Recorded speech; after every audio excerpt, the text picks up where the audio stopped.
Today we're going to be taking the Leopold rings as well as the Leopold mount that I have for the rifle and preparing them for a DuraCoat paint finish. Obviously these rings as well as the mounting hardware itself are in a silver finish, which is not going to match the rifle stock or the rifle barrel or action itself. So we're going to take these out and start preparing them for the DuraCoat finish using a 600 grit sandpaper, which is what DuraCoat has recommended, in order to make sure there's enough of an area on there that's a little abrasive so the paint can adhere properly. Before we do that, when we take the rings and the base out of the packaging, we are going to mark the interior for direction, as well as which top goes to which mount. With these being from the factory and they're machined in the direction that they come in the packaging, we want to make sure that the grooves in the machining stay in the same direction as they were meant to from the factory.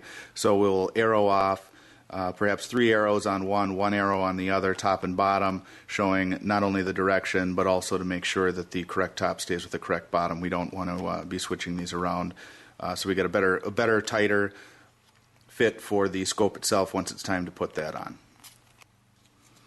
Here I have one of the forward mounts, or the forward mount top portion of the scope ring itself. You can see that I've marked it inside to make sure that I can stay with the direction as I put it back on.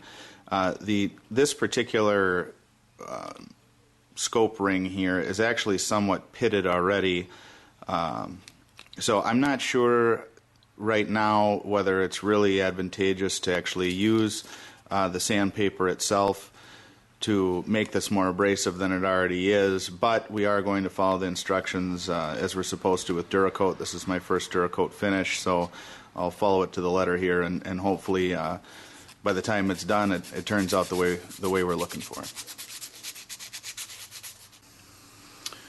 Now that we've cleaned off each individual piece and we've sanded it thoroughly, everything except the bolt holes and the bolt threads themselves, the bolt heads have been sanded, we're going to just airbrush these off a little bit here, make sure that there isn't any remaining grit from the sandpaper or loose metal, so we can get a proper hold with that paint.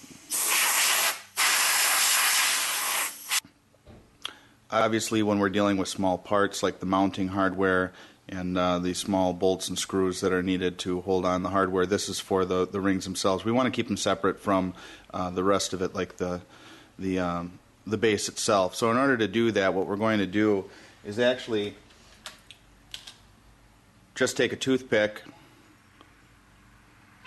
snap off the end, and actually tape the screw onto the top of that. That'll give us something to hold onto the screw as we're painting it, and it'll also give us an area where we can actually stick this into a box so it can sit there and dry without being removed. I've decided to use red toothpicks for the base plate itself, and the mounting hardware as well as the screws will be using green toothpicks on the rings.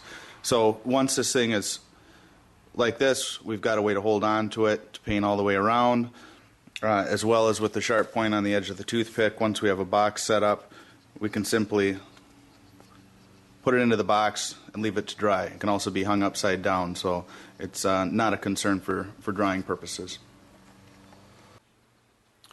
While we're getting a little closer to paint, I've taken the rings themselves and I've used toothpicks once again to drive it through the screw holes here in order that I don't get any paint on the inside. I've also taped off the area I don't want to paint and used an X-Acto knife to actually cut away to make sure that I still have this lip here, because that's going to be seen if you're looking down the optics themselves. You'll be able to see that edge if it's not painted properly. So tedious and a little bit of patience here, and we can get through this piece. Alright, now that we have everything properly taped off and ready to go here, we've taken a cardboard box, turned it on its side. I've inserted some slits and holes here to make sure that these fit properly so there's no messing around once they've already got paint on them. I can just go ahead and slide them right in there once they're there, and they're ready to dry. Okay, we're just about ready to start with the paint. Got ourselves an air gun here. This air gun I'm familiar with. I've had it for some time. However, I'm not familiar with the DuraCoat product, so I'm actually going to use a little bit of DuraCoat to actually test how it flows out of here, actually on a screwdriver. I've got an old screwdriver here that I've done the same sanding down process as I did on the scope rings and the base. So we'll apply a little paint here to see actually how it comes out with the propellant itself.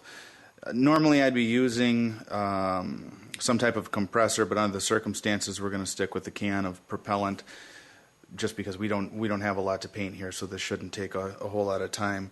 We've got the DuraCoat, the actual paint itself in matte black, as well as the hardener.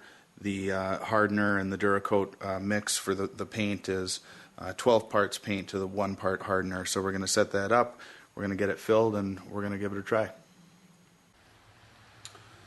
Alright, we're all loaded and ready to go and try our test subject here out a little bit.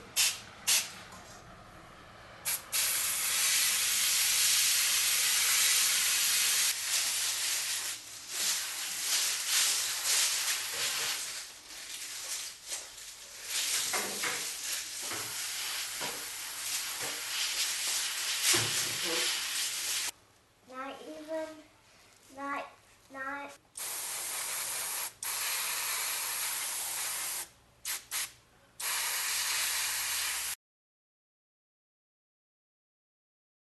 One thing I noticed early on is that I had to add some reducer, which is also a DuraCoat product, in order to get the consistency I was looking for. It seemed like the sprayer was getting gummed up rather quickly. Thankfully I wasn't far enough into this to where there was at a point of no return, so I quickly added some reducer to the mix and resprayed some areas. I've let it dry for a few minutes here. Noticed that there were some pits. Thankfully this makeshift drying rack seems to be working out well. I've actually been able to spray a little right on here for doing a little touch up, and hopefully by the time this all dries it'll be looking pretty good.